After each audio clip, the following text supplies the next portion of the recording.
My brothers and sisters in Christ, this last of this set of pre-recorded videos from the Dialogue of St. Catherine of Siena comes from The Way of Perfection, Section 7. I have told you how every sin is done by means of your neighbors, because it deprives them of your loving charity, and it is charity that gives life to all virtue. So that selfish love which deprives your neighbors of your charity and affection is the principle and foundation of all evil. Every scandal, hatred, cruelty, and everything unbecoming springs from this root of selfish love. It has poisoned the whole world and sickened the mystic body of Holy Church and the universal body of Christianity. For all virtues are built on charity for your neighbors. So I have told you, and such is the truth, charity gives life to all the virtues, nor can any virtue exist without charity. In other words, virtue is attained only through love of me. After the soul has come to know herself, she finds humility and hatred for her selfish, sensual passion, recognizing the perverse law that is bound up in her members and is always fighting against the Spirit. So she rises up with hatred and contempt for that sensuality and crushes it firmly under the foot of reason. And through all the blessings she has received from me, she discovers within her very self the breadth of my goodness.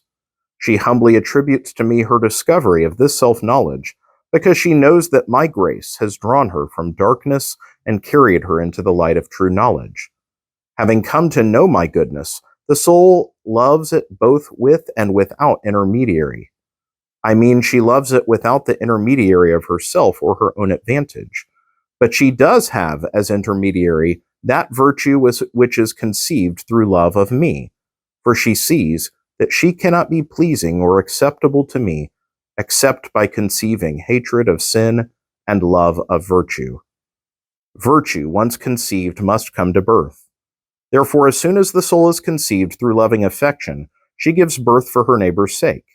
And just as she loves me in truth, so also she serves her neighbors in truth.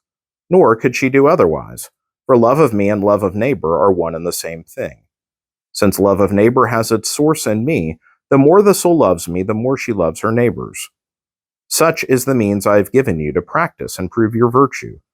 The service you cannot render me, you must do for your neighbors. Thus it will be evident that you have me within your soul by grace, when with tender loving desire you are looking out for my honor and the salvation of your neighbors by bearing fruit for them in many holy prayers. I showed you earlier how suffering alone without desire cannot atone for sin. Just so, the soul in love with my truth never ceases doing service for all the world, universally and in particular, in proportion to her own burning desire and to the disposition of those who receive. Her loving charity benefits herself first of all, as I have told you, when she conceives that virtue from which she draws the life of grace. Blessed with this unitive love, she reaches out in loving charity to the whole world's need for salvation. But beyond a general love for all people, she sets her eye on the specific needs of her neighbors and comes to the aid of those nearest her, according to the graces I have given her for ministry. Some she teaches by word, giving sincere and impartial counsel. Others she teaches by her example, as everyone ought to, edifying her neighbors by her good, holy, honorable life. These are the virtues, with innumerable others, that are brought to birth in love of neighbor. But why have I established such differences? Why do I give this person one virtue and that person another, rather than giving them all to one person? It is true that all the virtues are bound together, and it is impossible to have one without having them all.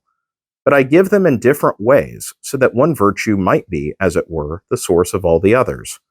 So to one person I give charity as the primary virtue, to another justice, to another humility, to another a lively faith or prudence or temperance or patience, and to still another courage.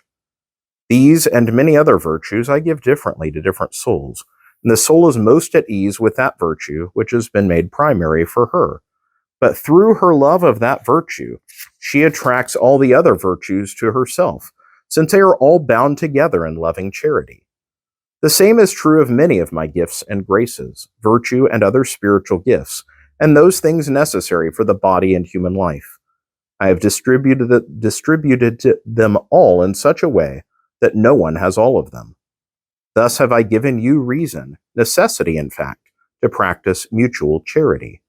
For I could well have supplied each of you with all your needs, both spiritual and material, but I wanted to make you dependent on one another, so that each of you would be my minister, dispensing the graces and gifts you have received from me. So whether you will it or not, you cannot escape the exercise of charity. Yet unless you do it for love of me, it is worth nothing to you in the realm of grace. So you see, I have made you my ministers, setting you in different positions and in different ranks to exercise the virtue of charity. For there are many rooms in my house. All I want is love. In loving me, you will realize love for your neighbors. And if you love your neighbors, you have kept the law. If you are bound by this love, you will do everything you can to be of service wherever you are. May God bless you all.